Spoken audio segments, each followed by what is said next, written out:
Hello बच्चों, BSCT के इस YouTube चैनल में आपका स्वागत है, जिसमें हम आज गणित का एक छोटा सा बेसिक शुरू करने जा रहे हैं। जैसे हिंदी और अंग्रेजी के भी छोटे से दो बेसिक होते हैं। अगर आप अंग्रेजी को जड़ से सीखते हैं तो उसमें सबसे पहले हम ABCD सीखेंगे, मतलब उसकी वर्णमाला। और हिंदी में भी हम सबसे पहले या सीखेंगे, जो उसकी क्या होती है, वर्णमाला। मतलब अंग्रेजी की और हिंदी की यहाँ से शुरुआत होती है। इसी तरीके से गणित की भी कहीं से शुरुआत होती है। वो कहाँ से शुरू, गणित की जो वर्णमाला शुरू होती है वो शुरुआत होती है अंकों से। यही सबसे छोटी चीज होती है गणित में, जो कक्षा 6 से कक्षा 12 तक कहीं से लेकर कहीं तक भी, और कॉम्पिटेटिव जो एग्जाम होते हैं उनमें भी इस चीज का जो है यूज करा जाता है। तो अंक सबसे छोटी चीज होती है। और अंक इस दुनिया में कितने होते हैं? पूरी दुनिया में अंक होते हैं इस पूरी दुनिया में 10, जो शुरुआत होता है 0 से 9 तक। सिर्फ 10 ही अंक होते हैं। और जो होते हैं 1 2 3 4 5 6 7 8 9, इन टोटल की संख्या कितनी होती है? 10।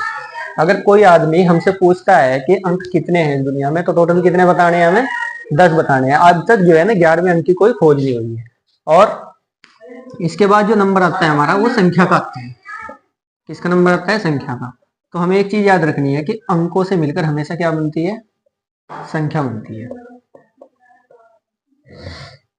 अगर दो अंक हम कहीं भी इकट्ठे रख दें तो संख्या का निर्माण हो जाता है। जैसे कि 2 0, ये देख लो दोनों अंक हैं, तो दोनों से मिलकर क्या बन गई? संख्या बन गई। संख्या में कितने भी अंक हो सकते हैं। कम से कम कितने अंक होंगे? 2 अंक होंगे। अब जैसे हम खाते डेली क्या है? सब्जियां। तो सब्जियों के भी अलग अलग नाम होंगे, अलग अलग प्रकार होंगे। ऐसे ही संख्याओं के भी अलग अलग प्रकार होते हैं, जिसमें सबसे पहले जो है प्राकृतिक संख्या की बात होगी। ये सबसे छोटा पॉइंट है संख्याओं में, प्राकृतिक संख्या। यानी इसे हम बोल सकते हैं जो संख्या गिनती में प्रयोग की जाती है, उसे क्या कहते हैं हम? प्राकृतिक संख्या कहते हैं। जैसे कि अगर हम इन लाइंस को जो है ना देखते हैं, गिनते हैं, तो इनमें शुरुआत कहां से होगी? 1 2 3 4 5 6 7 8 9 10। मतलब ये लाइनें खत्म हो गई, लेकिन संख्या हमारे पास खत्म नहीं हुई। आगे हम कितनी भी लाइन खींच ले, वो वहां पर लाइनें ही खत्म होंगी, संख्या खत्म नहीं होगी। तो इससे क्या स्पष्ट होता है कि जो प्राकृतिक संख्या होती है ये अनंत होती है। कितनी होती है? अनंत। अनंत का मतलब होता है जिसका कभी अंत नहीं होता, यानी जो कभी रुक नहीं सकती है। इसी प्रकार दूसरे नंबर पर आता है हमारा, मतलब ये शुरुआत होती है 1 2 3 4, जितनी हम चाहें अनंत तक। उसके बाद दूसरे नंबर पर जो टॉपिक आता है वो होता है पूर्ण संख्या का। पूर्ण संख्या को हम कैसे परिभाषित करेंगे? ये जो मैं परिभाषा बता रहा हूँ ये आपको कहीं लिखी हुई नहीं मिलने की, कोई और टीचर बताने का नहीं। इसमें बड़े अच्छे से और सिंपल तरीके से हम समझा रहे हैं। तो पूर्ण संख्या को जैसे हम परिभाषित कर सकते हैं, यदि प्राकृतिक संख्या के समूह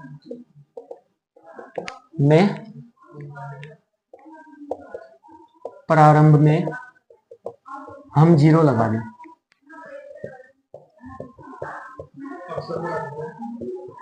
शामिल कर लें, तो पूर्ण संख्या कहलाती है।